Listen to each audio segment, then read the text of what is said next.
ओम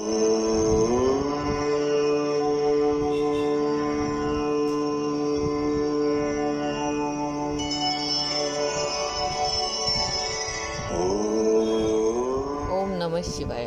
आज हम शिव पुराण की श्री रुद्र संहिता के प्रथम खंड का 9वां व 10वां अध्याय पढ़ेंगे। 9वां अध्याय का शीर्षक है उमा एवं भगवान शिव का प्राकट्य एवं उपदेश देना।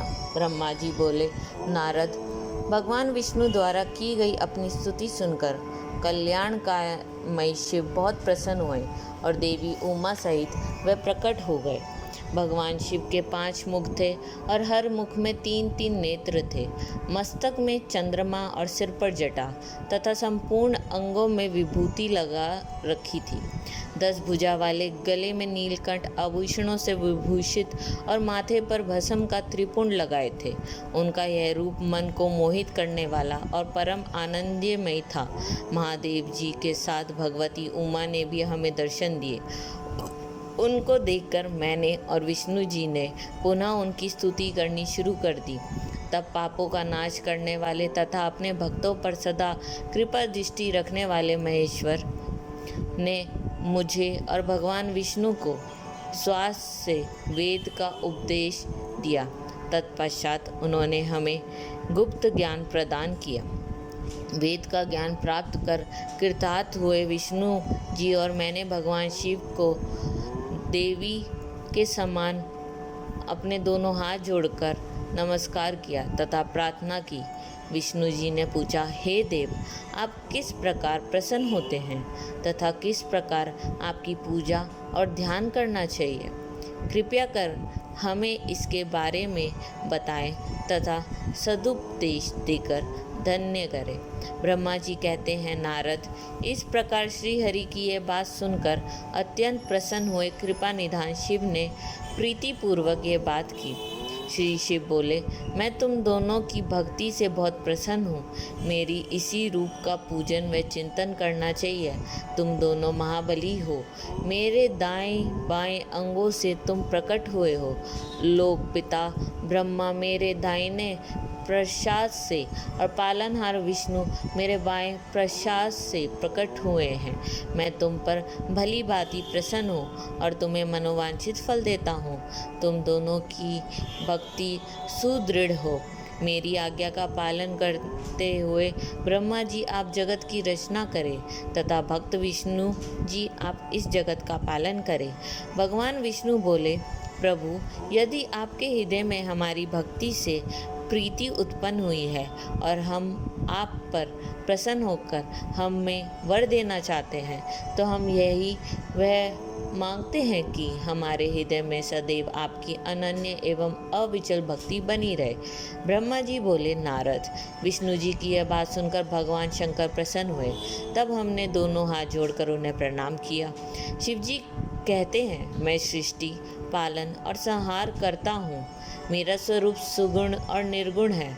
मैं ही सच्चिदानंद निर्विकार पर ब्रह्म और परमात्मा हूँ। सृष्टि की रचना, रक्षा और प्रलय रूप गुणों के कारण मैं ही ब्रह्मा, विष्णु और रुद्र नाम धारण कर 3 रूपों में विभक्त हुआ हूँ। मैं भक्त वत्सल हूँ और भक्तों की प्रार्थना का सदैव पूरी करता हूँ। मेरी इसी अंश से रुद्र की उत्पत्ति होगी। पूजा की विधि विधान की दृष्टि से हम में कोई अंतर नहीं होगा। विष्णु, ब्रह्मा और रुद्र तीनों एक रूप होंगे। इनमें भेद नहीं है। इनमें जो भेद मानेगा वह घोर नरक को भोगेगा। मेरा शिव रूप सनातन है तथा सभी का मूलभूत रूप है। ये सत्य, ज्ञान एवं अनंत ब्रह्मा है। ऐसा जानकर मेरे यथार्थ स्वरूप का दर्शन करना चाहिए। मैं स्वयं ब्रह्मा जी की भ्रिकुटी से प्रकट होऊंगा। ब्रह्मा जी आप सृष्टि के निर्माता बनो। श्री हरि विष्णु इसका पालन करें तथा मेरे अंश से प्रकट होने वाले रुद्र प्रलय करने वाले हैं। उमा नाम से विख्यात परमेश्वरी प्रकृति देवी हैं। इन्हीं की शक्ति भूता वाग देवी सरस्वती ब्रह्मा जी की अर्धांगिनी होंगी और दूसरी देवी जो प्रकृति देवी से उत्पन्न होंगी लक्ष्मी रूप में विष्णु जी की शोभा बढ़ाएंगी तथा काली नाम से जो तीसरी शक्ति उत्पन्न होगी वह मेरी अंशभूत रुद्र देव को प्राप्त होंगी। कार्य सिद्धि के लिए वे ज्योति रूप में प्रकट होंगी। उनका कार्य सृष्टि पालन और संहार का संपादन है। मैं ही सृष्टि पालन और संहार करने वाला रज आदि 3 गुणों द्वारा ब्रह्मा विष्णु और रुद्र नाम से प्रसिद्ध हो तीनों रूपों में प्रकट होता हूँ। तीनों लोक का पालन करने वाले श्री हरि अपने भीतर तमोगुण और बाहर सत्व गुण धारण करते हैं। त्रिलोक का संहार करने वाले रुद्रदेव भीतर सत्व गुण और बाहर तमोगुण धारण करते हैं तथा त्रिभुवन की सृष्टि करने वाले ब्रह्मा जी बाहर और भीतर से रजोगुणी हैं। इस प्रकार ब्रह्मा विष्णु तथा रुद्र तीनों देवताओं में गुण हैं तो शिव गुणातीत माने जाते हैं। हे विष्णु, तुम मेरी आज्ञा से सृष्टि का प्रसन्नतापूर्वक पालन करो। ऐसा करने से तुम तीनों लोकों में पूजनीय होोगे। 10वां अध्याय। श्री हरि को सृष्टि की रक्षा का भार एवं त्रिदेव को आयु बृल देना। परमेश्वर शिव बोले, हे उत्तम व्रत का पालन करने वाले विष्णु, तुम सर्वदा सब लोकों में पूजनीय और मान्य होगे। ब्रह्मा जी के द्वारा रचे लोक में कोई दुख या संकट होने पर दुखों और संकटों का नाश करने के लिए तुम सदा तत्पर रहना। तुम अनेकों अवतार ग्रहण कर जीवों का कल्याण कर अपनी कीर्ति का विस्तार करोगे। मैं तुम्हारे कार्यों में तुम्हारी सहायता करूंगा और तुम्हारे शत्रुओं का नाश करूंगा। तुम में और रुद्र में कोई अंतर नहीं है, तुम एक दूसरे के पूरक हो। जो मनुष्य रुद्र का भक्त होकर तुम्हारी निंदा करेगा उसका पुण्य नष्ट हो जाएगा और उसे नरक भोगना पड़ेगा। मनुष्य को तुम भोग और मोक्ष प्रदान करने वाले और उनके परम पूज्य देव होकर उनका निर्ग्रह अनुग्रह आदि करोगे। ऐसा कहकर भगवान शिव ने मेरा हाथ विष्णु जी के हाथ में देकर कहा, तुम संकट के समय सदा इनकी सहायता करना तथा सभी को भोग और मोक्ष प्रदान करना तथा सभी मनुष्यों की कामनाओं को पूरा करना। तुम्हारी शरण में आने वाले मनुष्य को मेरा आश्रय भी मिलेगा तथा हम में भेद करने वाला मनुष्य नरक में जाएगा।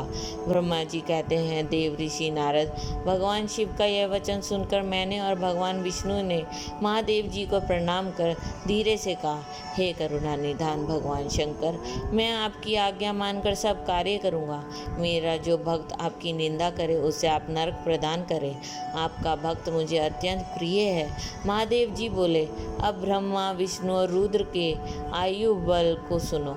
4000 युग का ब्रह्मा का एक दिन होता है और 4000 युग की एक रात होती है। 30 दिन का एक महीना और 12 महीनों का एक वर्ष होता है। इस प्रकार वर्ष प्रमाण से ब्रह्मा की 100 वर्षों की आयु होती है और ब्रह्मा का एक वर्ष विष्णु का एक दिन होता है। वह भी इसी प्रकार से 100 वर्ष जिएंगे तथा विष्णु का एक वर्ष रुद्र के एक दिन के बराबर होता है और वह भी इसी क्रम से 100 वर्ष तक स्थित रहेंगे। तब शिव के मुख से एक ऐसा श्वास प्रकट होता है जिसमें उनके 21,600 दिन और रात होते हैं। उनके 6 बार सांस अंदर लेने और छोड़ने का एक पल और 8 घड़ी और 7 घड़ी का एक दिन होता है। उनके सांसों की कोई संख्या नहीं है, इसलिए वह अक्षय है। अतः तुम मेरी आज्ञा से सृष्टि का निर्माण करो। उनके वचनों को सुनकर विष्णु जी ने उन्हें प्रणाम करते हुए कहा कि आपकी आज्ञा मेरे लिए शिरोधार्य है। यह सुनकर भगवान शिव ने उन्हें आशीर्वाद दिया और अंतर ध्यान हो गए। उसी समय से लिंग पूज आरंभ हो गई।